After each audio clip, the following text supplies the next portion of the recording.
members of the press, thank you.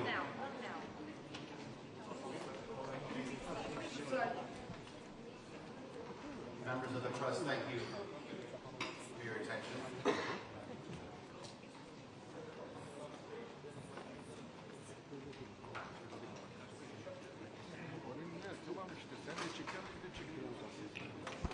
Ladies and gentlemen, distinguished guests, welcome to ADF Talks Russia, which is a one-on-one conversation at a time when the global diplomatic landscape is under, I think it's fair to say, extraordinary pressure and transition. We are joined today by His Excellency Mr. Sergei Lavrov, the Minister of Foreign Affairs for the Russian Federation. As we all know, he is a seasoned statesman and one of the most enduring figures in global diplomacy. Mr. Lavrov has served as Russia's top diplomat since 2004. From the UN Security Council to the Geneva talks and beyond, he has shaped and responded to pivotal moments in global affairs over the past 2 decades. Today, with Europe's security architecture and infrastructure under immense strain and the global order fragmenting into competing visions, we're wondering about Russia's posture, its strategy, its alliances, and worldview. We'll be exploring over the next hour or so Minister Lavrov's perspective on this evolving geopolitical reality. What does Russia want? What role does it see for itself in an emerging multipolar world? And how does it define peace, power, and diplomacy in the 21st century? So let's begin. Minister Lavrov, welcome to Antalya once again. I know that you're likely to respond in your mother tongue of Russian, but if I could ask this one question in English. You see a full room out here. I think after President Recep Tayyip Erdogan, you are by far the most popular figure here. How does it feel to be a diplomatic rock star?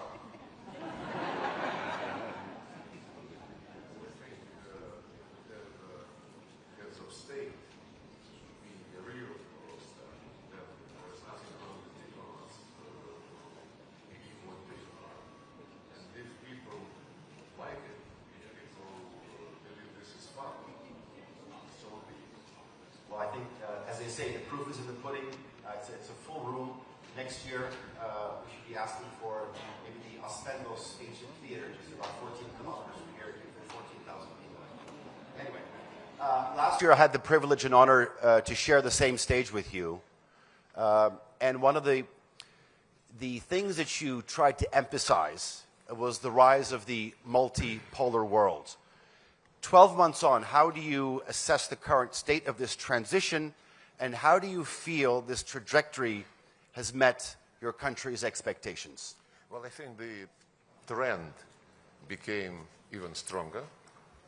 More and more countries, big countries, medium-sized countries, small countries, would like to have an equal say in the world affairs, in full conformity with the United Nations Charter, which says that the United Nations is based on sovereign equality of states.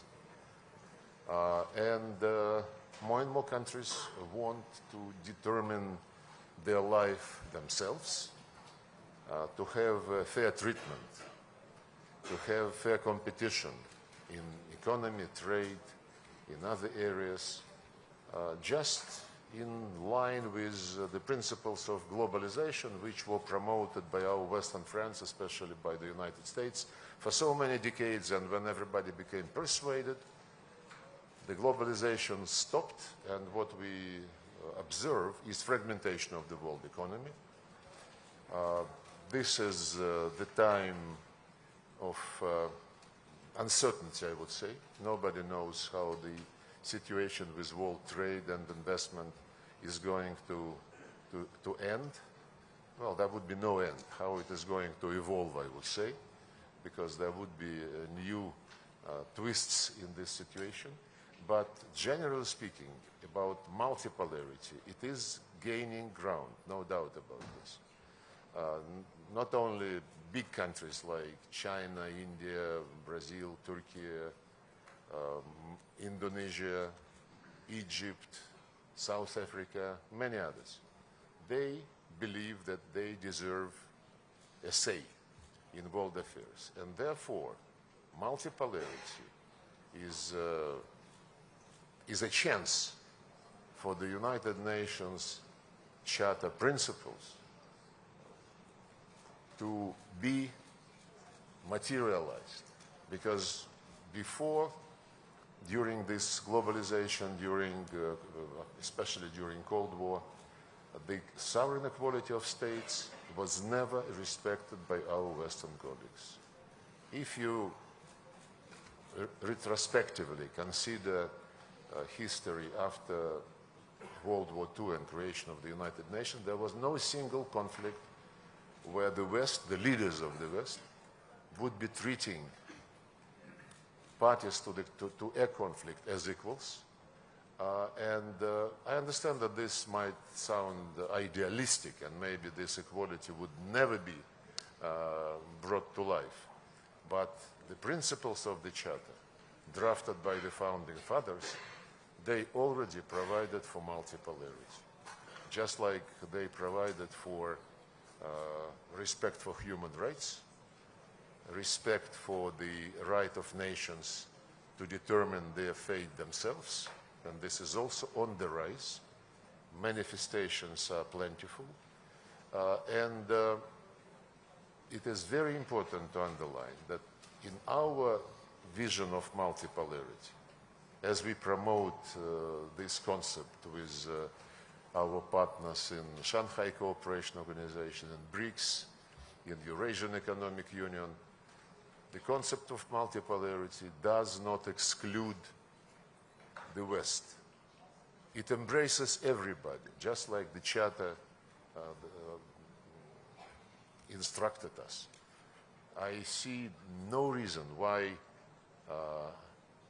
China and the US shouldn't have good relations, why Russia and the US shouldn't have good relations, why everybody shouldn't be treated with respect and with understanding of national interests.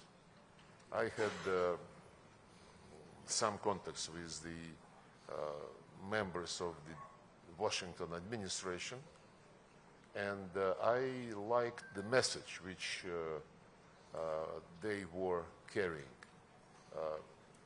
I'm not quoting, but in essence, the message was that the foreign policy of the United States is based on national interests of the United States. At the same time, the United States recognizes that other countries also have their national interests. And those interests would never coincide fully, maybe even half of these interests would not be similar. But when the interests, especially the interests of big countries, coincide, it is essential for them to find ways to materialize them into mutually beneficial economic, logistical, and other projects. While when these interests contradict each other, it is the responsibility and duty of countries, especially if we speak about big powers, not to allow these differences to degenerate into confrontation, especially the hot confrontation. And this is something which we absolutely support.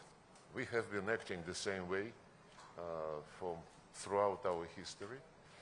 And the last element of this multipolarity, in our common region, the security issues after World War II have been addressed from the Euro-Atlantic logic. The NATO, of course, EU was European per se, but lately the European Union signed a deal, a treaty with NATO, treaty on agreement, I don't know, but European Union is now part of Euro-Atlantic policies, no doubt about it, including the provision of its territory for NATO plans to move eastward, southward, I don't know where. OSCE was created as an obviously Euro-Atlantic creature. And all of these Euro-Atlantic constructions, I think they failed. They failed to consolidate security and stability. What they succeeded in is igniting tension and remilitarizing Europe, including Germany, in spite of the fact that the economic and social situation is degrading. But all efforts of this Euro-Atlantic community are concentrated on getting ready for a new war. And Germany, together with France and Britain, are in the lead of this. If you think about how the world looks now, Africa, well, everywhere there are sub-regional organizations, many of them. Organization of Turkish states here, Eurasian Economic Union, ASEAN, Shanghai Cooperation, many.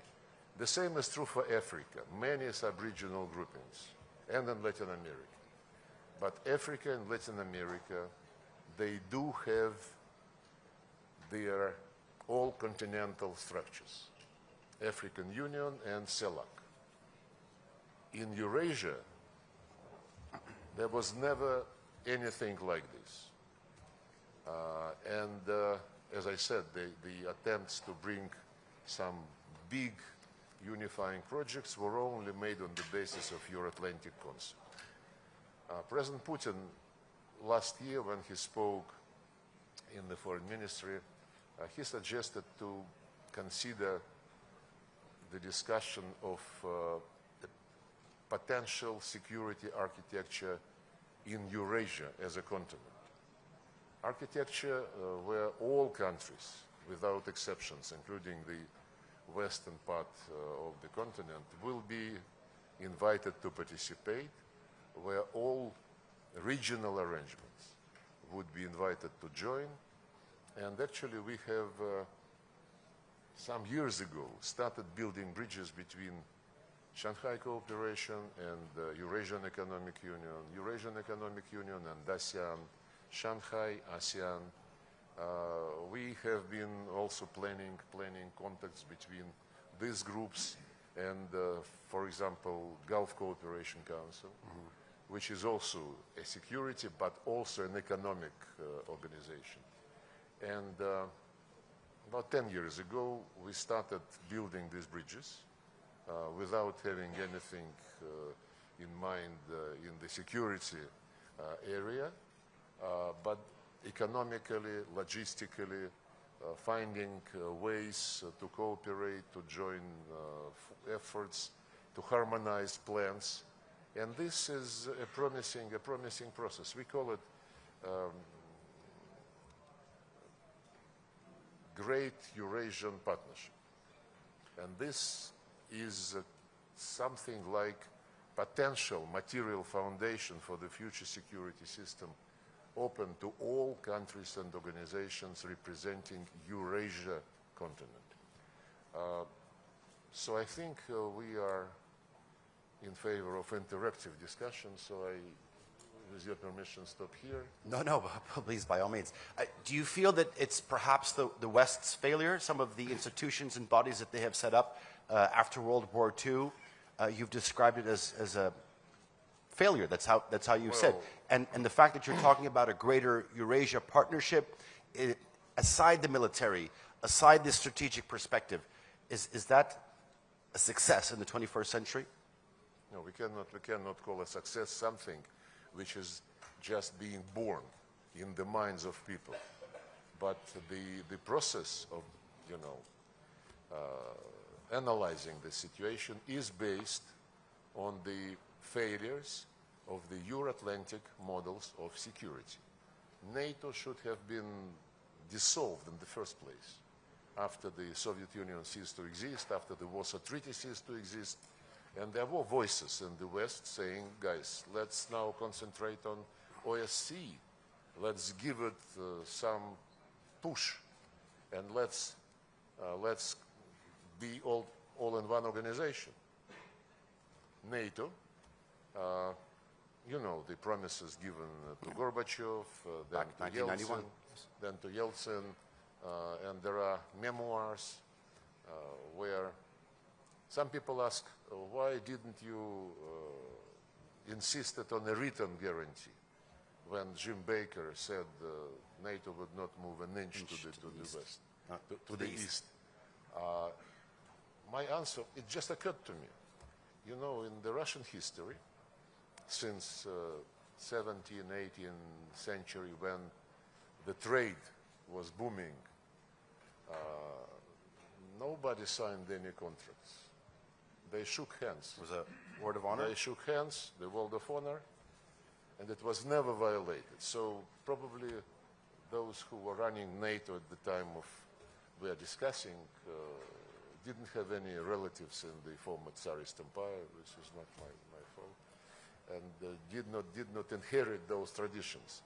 But NATO not only stayed, remained, it was basically announced that this would be the only organization which can guarantee your security. 1999, Istanbul, summit of OSCE, the solemn declaration is adopted, which among other things said, security is equal and indivisible. Everybody, yes, has the right to choose security alliances, but this cannot be done at the expense of diminishing of security of others. Then it was even blunter when it said no country, no group of countries, no organizations in the Euro-Atlantic OSCE area can claim dominance. And NATO was doing exactly this. And when Putin came to power, was elected president, he was repeatedly warning about very dangerous nature of this course. 2007 in Munich, if you re-listen it now, it was very far-sighted, unfortunately. Then 2008, NATO summit in Bucharest, which was also followed by a Russian NATO summit. I was there with President Putin. And when it was announced that Germany and France did not allow to pass a decision formally launching negotiating process for Georgia and Ukraine to be admitted to NATO, the Germans and the French were proud. They said, but they included in the declaration the statement that Georgia and Ukraine will be in NATO. When Putin asked Merkel, what is the difference? She said, no, this is just a political statement. And what we managed to avoid was a legal process to be launched. But it's, frankly, it's childish. Because Saakashvili lost his brains a few months after Bucharest, when he ordered the attack of the Russian peacekeepers in South Ossetia, violated the OSCE-endorsed agreement, and so on and so forth. Then, in 2010, in Astana, this was the last summit of OSCE so far, the Istanbul formula was repeated verbatim. No organization can claim dominance, no one strengthens his security at the expense of security of others. The lady is uncomfortable, you think? No, but there is some commotion all the time here.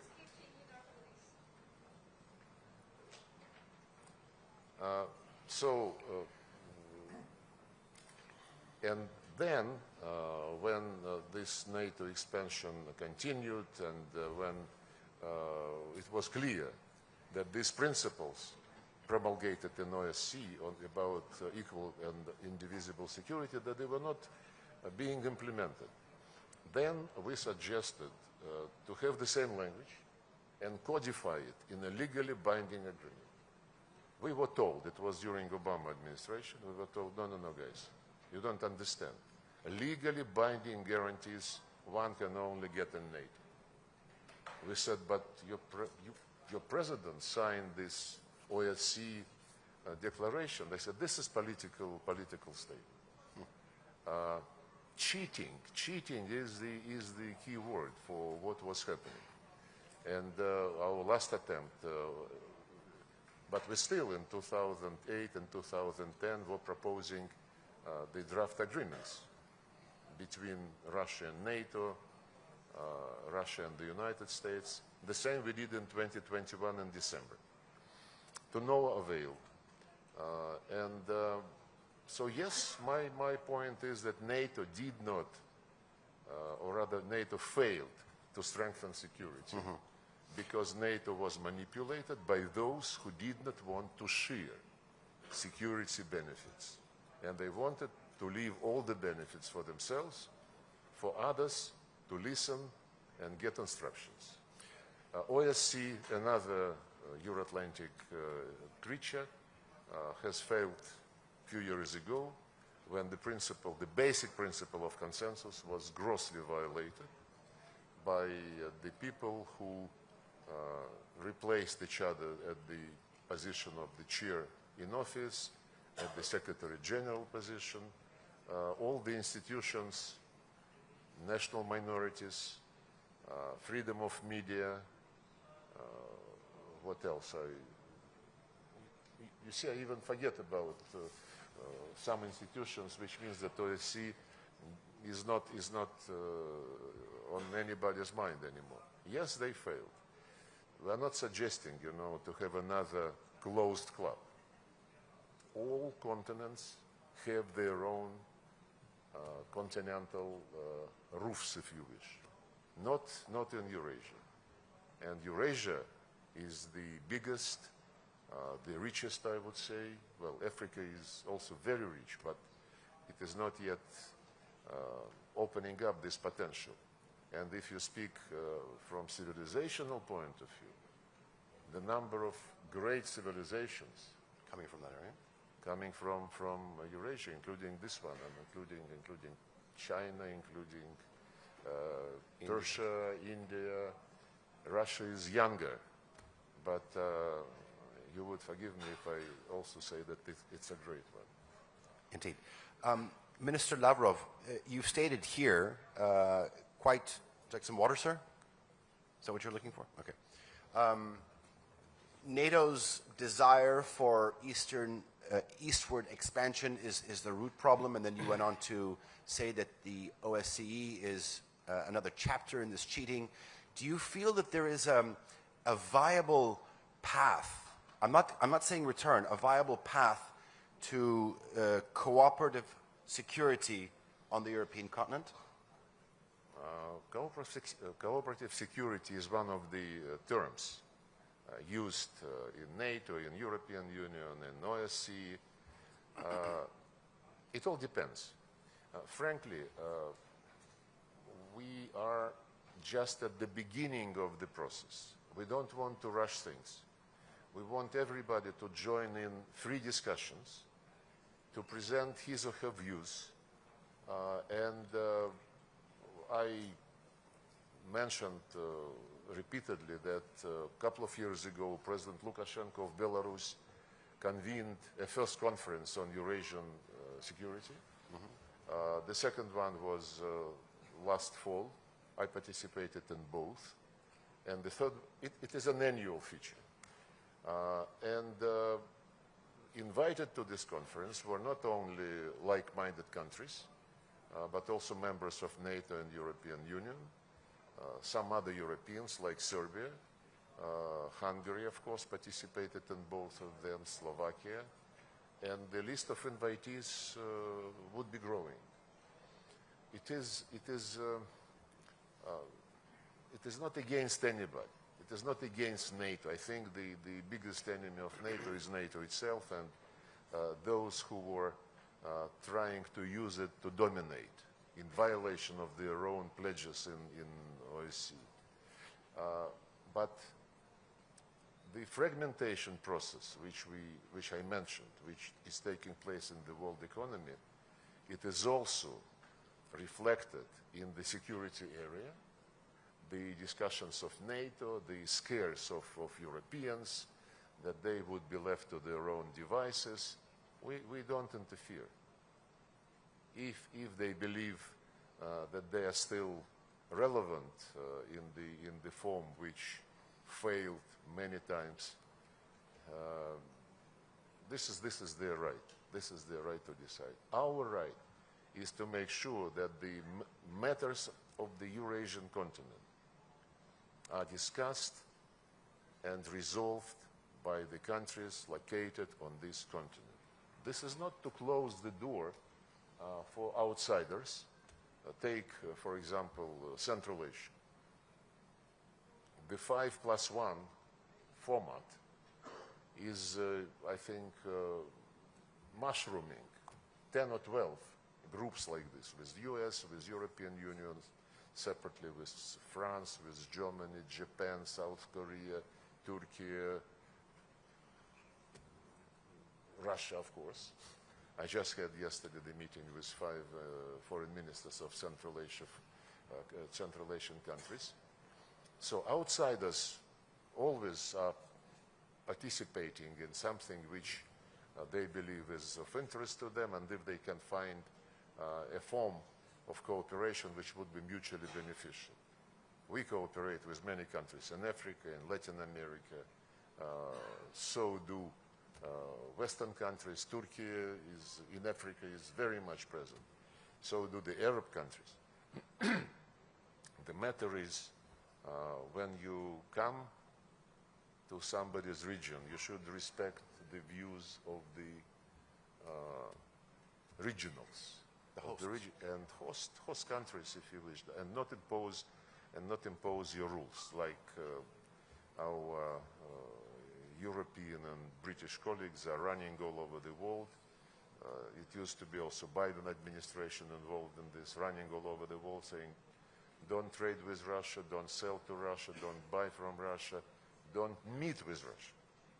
I know, because those are the facts.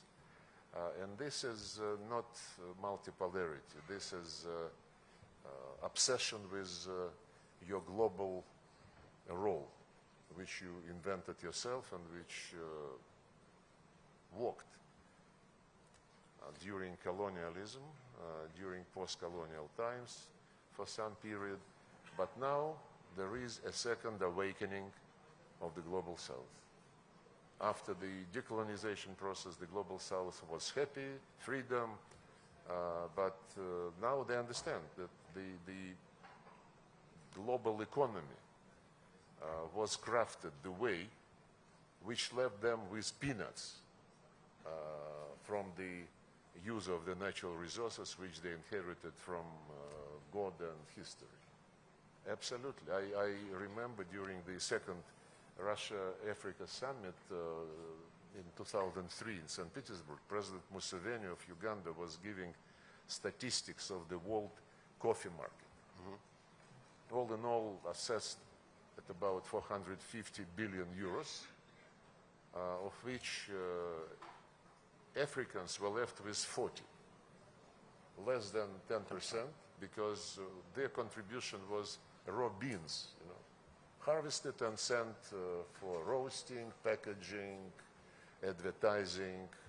Germany alone was getting more from the world coffee market than all African countries together. So this awakening is inevitable.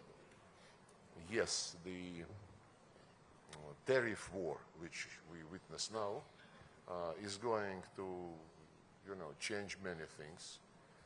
We hear that many countries would like to sit down with the United States and negotiate. Fine. We would only be happy if people reach some deals peacefully and to their mutual satisfaction. World Trade Organization, unfortunately, is paralyzed. It was paralyzed by previous American administrations for many, many years. There is no global institution which would be authoritative enough for everybody to accept its ruling.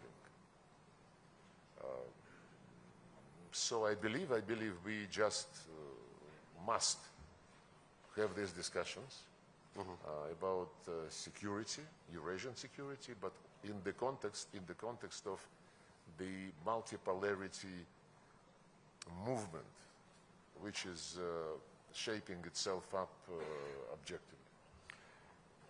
You've mentioned on many occasions that your country's relationship with Western neighbors essentially depends on their willingness to acknowledge and rectify some mistakes. You've gone over some of them in the past 15, 20 minutes. But I want to ask, and we talked about the U.S. administration, how is it like to have Donald Trump on the other side? Is it easier because in the last 48 hours, all of a sudden we're talking about the possible lifting of sanctions against your country's flagship airline, Aeroflot. We had the release of Ksenia Karelina, the ballerina. Is there a potential for more movement? There is always a potential.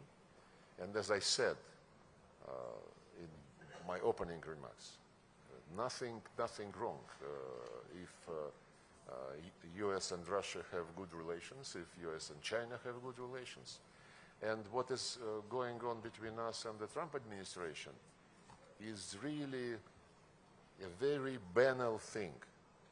Countries talk to each other without dictating to each other, without asking for any precondition. They just talk to each other. China and the United States, they have many differences, many differences.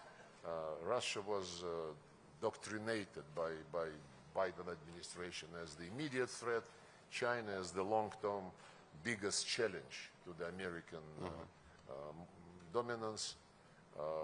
So competition in the world of economy, you see what kind of forms it acquires.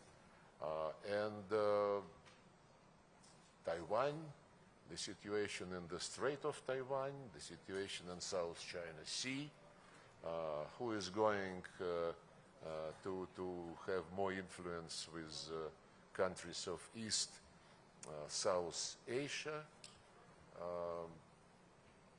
and they exchange statements, China and the United States, which are not very pleasant to each other, including on Taiwan. When the West, headed by the United States and other Western countries, they say we recognize, we follow one China policy, but they immediately add, but don't even think of touching the status quo. And what is status quo? It is not. It is not one China policy. From time to time we hear from Washington the threats to Beijing. Don't even think of using force. This would be catastrophic. So they exchange niceties publicly, but they never stopped talking to each other at the level of foreign ministers, ministers of defense, national security advisors, and presidents. Somehow Biden administration decided that with Russia it should be different. Russia must learn a lesson, and this lesson, this punishment, would be in the form of isolation. Stupid, to put it very politely, and not talking to each other. So Trump, what Trump is suggested is come back to normalcy, to stop this idiotic posture, which was, I think, not, which was a disgrace for the American role in the world affairs. Let me put it this way. Yes, we discuss bilateral relations, starting with the normalization of the work, of the conditions in which our embassies work. Obama administration started throwing out diplomats. He stole 5 pieces of diplomatic property, which are still under arrest. Just like Biden administration has stolen the Russian assets, and they are now thinking what to do with it so that not to create a precedent. They created precedent already, and if they believe that they should not touch the body of the stolen money, but they can steal the interest and spend it on Ukraine, look, this is disgusting logic, and it shows that neo-colonial thinking never left these people. But the embassy activities, issuing visas in certain time frame, not waiting, so the diplomats don't wait for years to get a visa, to normalize the issuance of the US visas to the Russians who are admitted to the United Nations Secretariat. There were also problems. And yes, we want to see what joint project we can consider and discuss together. This was the proposal from the Americans. We never rejected proposals to cooperate in economy, in conflict resolution, never. And when we met with Marco Rubio and Mike Waltz, together with President's advisor Ushakov in Riyadh, we touched upon some regional issues, Middle East, the situation with the Iranian nuclear program,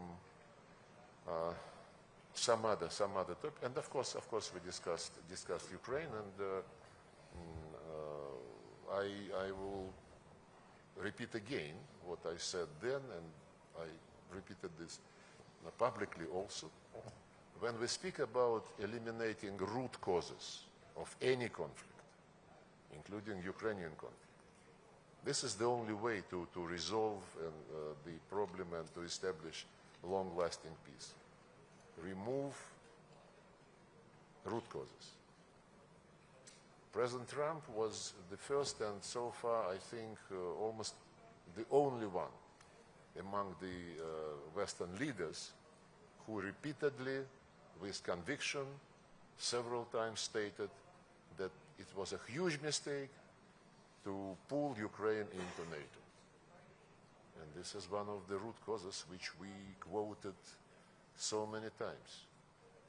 They also mention now another thing which related to the root causes, namely territorial issue. Mm-hmm. They publicly, including Steve Witkoff, they recognize that the territorial issues would have to be handled in the context of the long-lasting settlement. And this is the Americans. The Americans, yes. And I would like to, by the way, when Ukrainians and the US delegations in Riyadh agreed on some paper in favor of 30-day ceasefire, this was done in the context of the Americans saying NATO and territories inevitable. No NATO and discussion on the status of territories. Ukrainians and the people like Macron, Starmer, and Ursula von der Leyen, now they say Ukraine is in favor and Russia is against the ceasefire. But they lose sight, I think, on purpose, from the nuances, as Putin called them, NATO and territories. Because it is in the context of these aspects that the American proposal was put forward. immediately after this was mentioned by the Americans, Zelensky administration said, NATO is none of your business. Territories we don't discuss. We need arms, arms, and arms. And then, since it was in time of discussions of this peacekeeping thing, Zelensky said, we don't need peacekeepers, we need fighting units. So the schizophrenia of this mutually exclusive statements is very obvious. But on territories, I want to make a very important point. Sure. We are not about territories. We are about people who live on these lands, whose ancestors lived there for centuries, who founded cities like Odessa, Catherine the Great, who built factories, who built roads, ports, and these people, by twist of history during the Soviet days, became not part of Russia, but part of Ukraine, because this was considered a consolidating factor to neutralize the ultra-radicals living in the western part of Ukraine when it joined the Soviet Union after the war. The people who live there, they are being deprived of all human rights. I quoted the UN Charter, which in Article 1 says everybody must respect human rights of every individual, irrespective of race, gender, language, or religion. Religious and language rights of anybody who is ethnic Russian and lives on the territory which used to be Ukrainian Soviet Socialist Republic, they were deprived of their basic rights. The Russian language has been prohibited at all stages of education, in the areas of culture, media. Russian books have been thrown out of the libraries. The Nazists in Germany were burning them, but Ukrainians are much more smart. They utilize them and get money for this, you know. So, but everybody is happy. And recently, the canonic Ukrainian Orthodox Church was prohibited by law. They literally exterminate anything Russian. When in 2021 in September, long before the operation which we had to launch, Zelensky was asked in an interview what he thought, and at that time the Minsk agreement was still valid, though later Germans, the French and the Ukrainian president before Zelensky admitted that they never intended to implement them. They needed more time to arm Ukraine, speaking of the ceasefire for 30 days. Logic is the same. But in September 21, Zelensky was asked what he thought about the people on the other side of the line of contact in Donbass. And he said, trying to sound clever, you know, there are people and there are species. And my advice to those who live with Ukraine but feel associated with the Russian culture, for the sake of your kids, for the sake of your grandchildren, get out to Russia. And just a couple of weeks ago, in another interview, when he was asked what is driving him, you know, he said, hatred to Russia. The interviewer wanted to clarify to Putin. He said, no, to all Russians. And this is said by the person who, during his artistic days, was defending the right of Ukrainians to speak Russian. And he said, get lost. Don't even think about touching the Russian language. It's our history. So this is where we are. Hatred is not the best guide. Can you imagine By the way, I want to, maybe somebody knows, Israel never prohibited Arab language. No? I don't think so.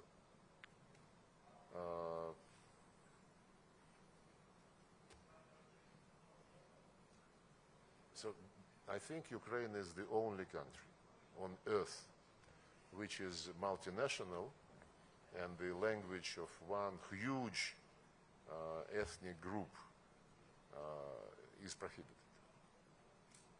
So make, and if you read and listen to what the West is saying, EU, NATO, especially EU, human rights is on top of everything. When they discuss Venezuela, Russia, Serbia, Turkey, human rights, they never forget about human rights. Check what they're saying on the situation in Ukraine. They say Zelensky and his team defend European values. If your value is exterminating the language of those who founded the country, if your value is to glorify Nazis and their collaborators who were convicted by the Nuremberg Tribunal, to whom you put monuments, whose birthdays you celebrate as national holiday, while ruining, toppling the monuments to those who saved Europe from Nazism, toppling the monument in Odessa, which I mentioned already, to Catherine the Great, who founded that city.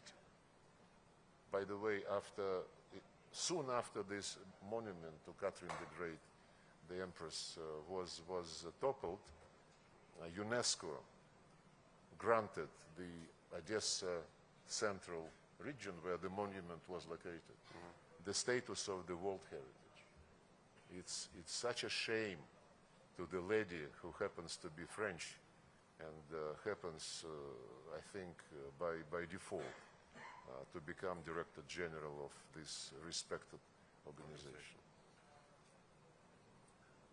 Minister Lavrov, all right, so you eliminate the root cause, and you talked about territory. I was just in a session talking about the European security structure, and on there was the Ukrainian foreign minister, and he says, when it comes to territory, I hear your concept, your idea, your position on territory, but they're not going to accept anything less than the 1991 borders. It's not about them accepting. It's about making 100% certain that the people who have been living there for centuries are not deprived of their inherent right. And if Ukrainian Nazist regime, I cannot describe it otherwise, enjoys the cover from the European Union, which, as I just mentioned, never dropped a word about the situation with human rights in Ukraine, then this is not our problem. Okay. We listen to those people who voted at referendum to join Russia to restore all their rights, which belong to them by international law and by history, by justice. Okay. You have stated on numerous occasions that it is a hostile act to even entertain the idea of foreign peacekeepers. Would, under any circumstance, the Russian Federation think about neutral peacekeepers in the territory? The biggest advocates of something like stability force, sustainability force, are Macron and Starmer.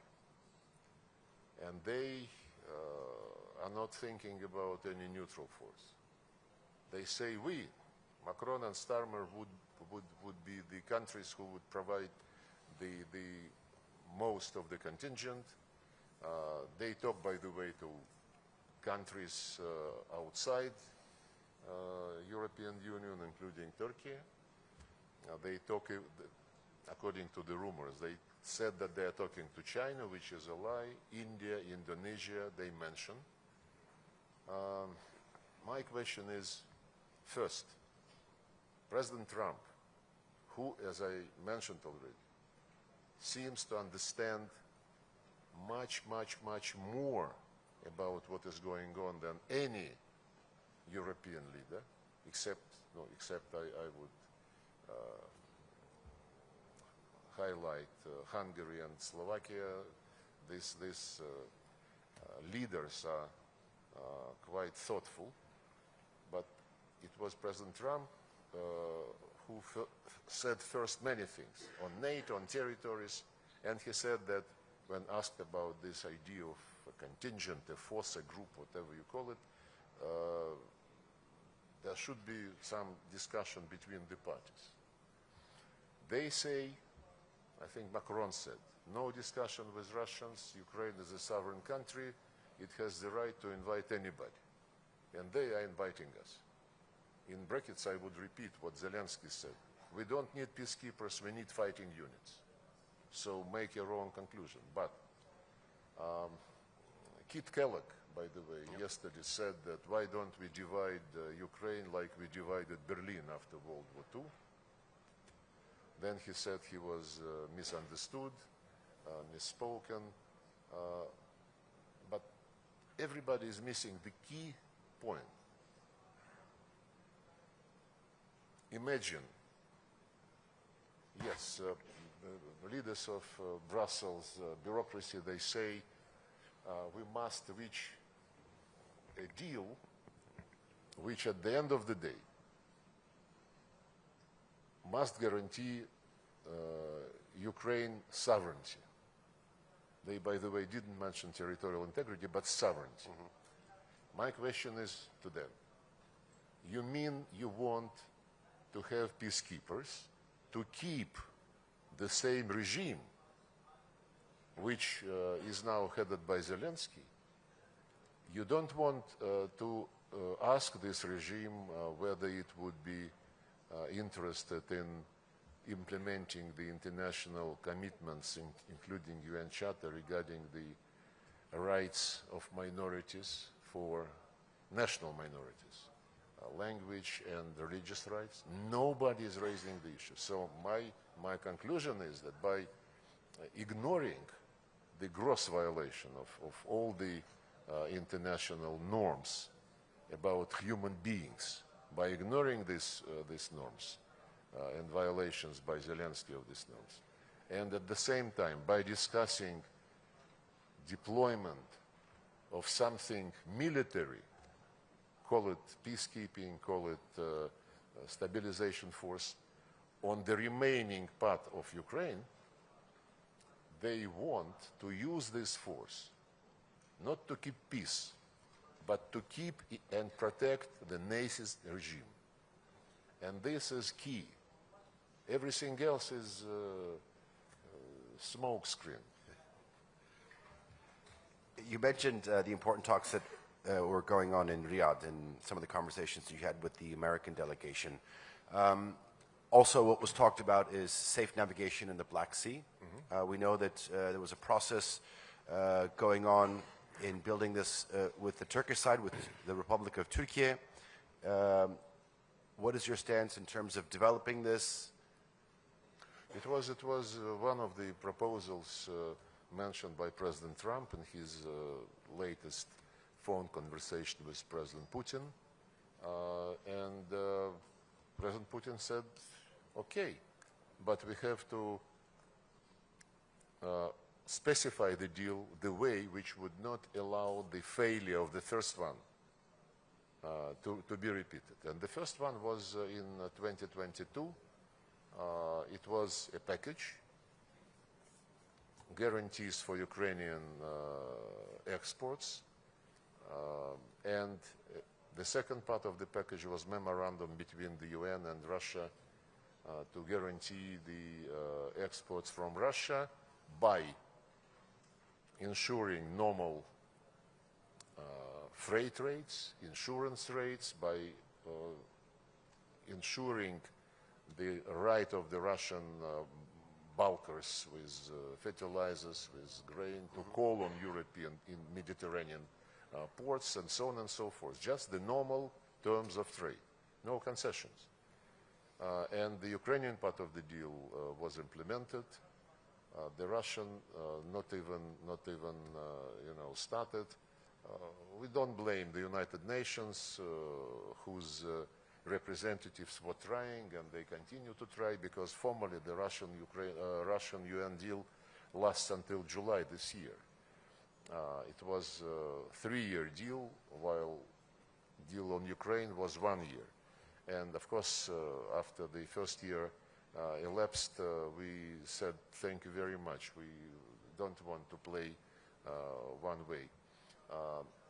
And then Secretary General Guterres was trying, Secretary General of UNCTAD, Rebecca Greenspan was trying, but the UN position, the UN Secretariat position, was very, tricky. Basically, they were saying we cannot touch sanctions. De facto, they recognized unilateral sanctions as legitimate. So they told us, we will try to find a way bypassing sanctions so that we don't violate them. And they have been trying to do this for almost 3 years, and to no avail. So when it is not for the first time that this Black Sea topic is popping up again. Last year, President Erdogan, I think in March, proposed to President Putin to resume the deal. He said that Zelensky is ready to cooperate.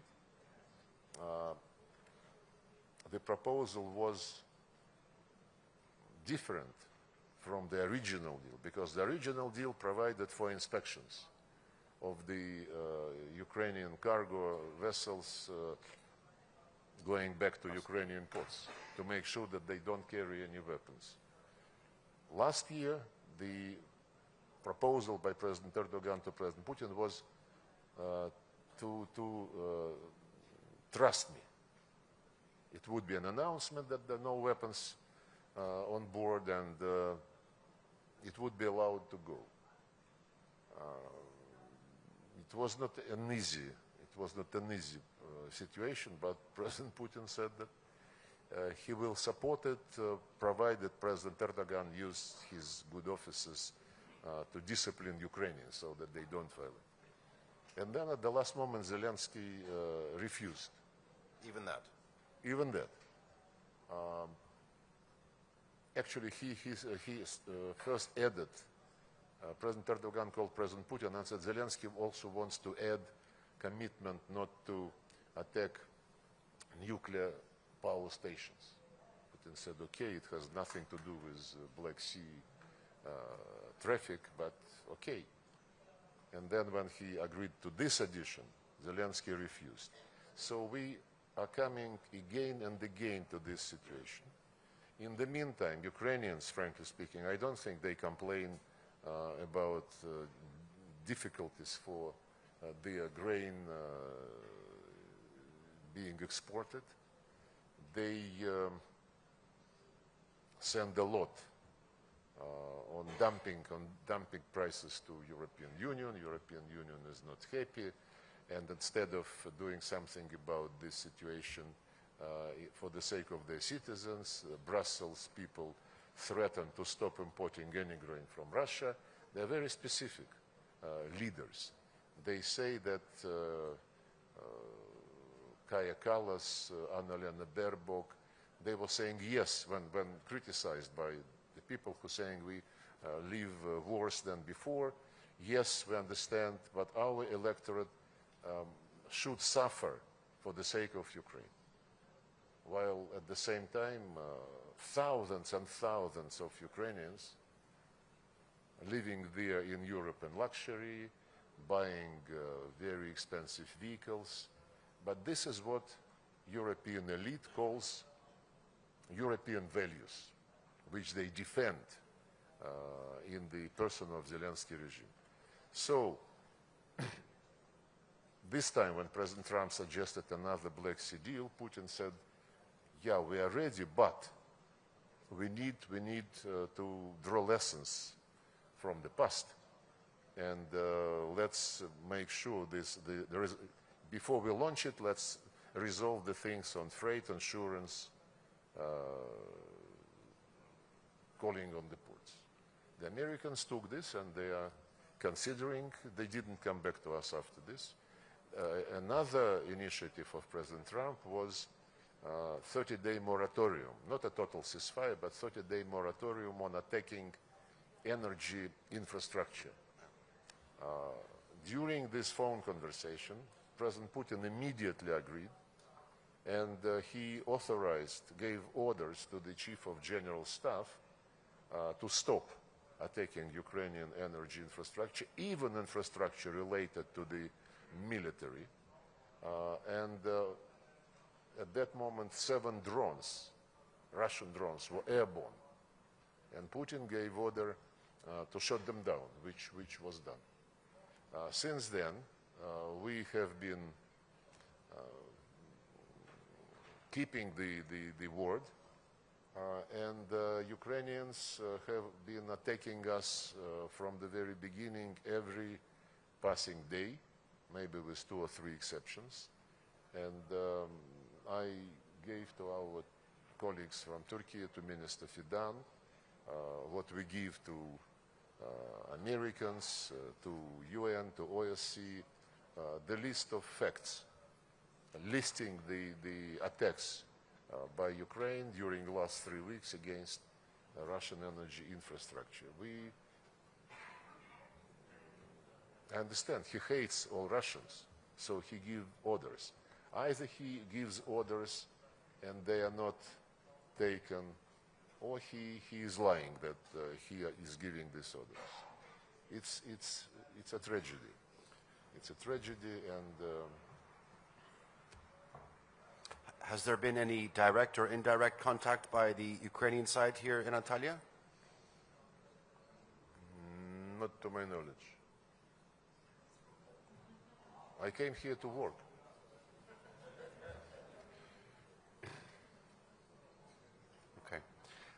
Ladies and gentlemen, we're coming to the end of our allocated time. I've talked about relations with the West, the United States, the situation in Ukraine.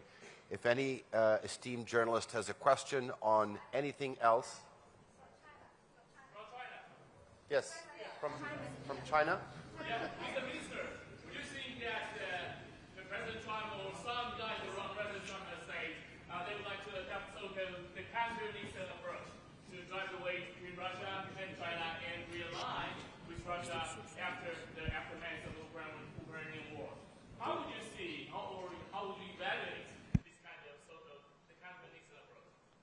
You mean to do what? Yeah, to make the ties between US and Russia closer and drive the way between Russia and China. Would that have effect? Look, I can only tell you that in none of our contacts with the Americans, in none, be it phone conversation, be it meeting in person, this issue was never raised or even hinted upon, never. And I think that President Trump and his people, they are very experienced in life. And when you understand life, it's much easier to do politics. And since he understands life, I believe those who understand life, they would never even think about trying to drive a wedge between Russia and China. Okay. Ladies and gentlemen, unfortunately, we've run out of time. We'd like to thank Minister Sergei Lavrov for your insights and for your candor and for your participation here at the Antalya Diplomacy Forum. Thank you very much. The next session begins in 13 minutes. Please join me in welcoming and thanking Mr. Sergei Lavrov.